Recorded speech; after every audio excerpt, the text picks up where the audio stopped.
கவி, நம்ம ஜூவில் யானை எப்படி பார்த்தோம்? இங்கே அங்கே போய் நின்று பண்ணிக்காமி. யானை எப்படி நின்றுச்சு?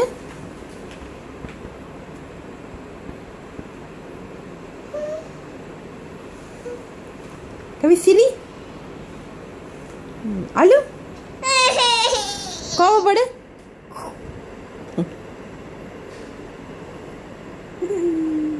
கவி, உன் ஃப்ரெண்டு பேர் என்ன? ஸ்கூல் ஃப்ரெண்டு பேர்?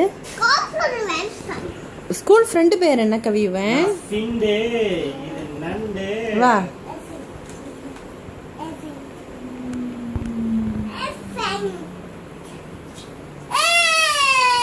எப்படி பின்னாடி டான்ஸ் அடிச்சு எலிஃபண்ட்? இங்க இங்க பாரு. இப்படி தின்னுவா.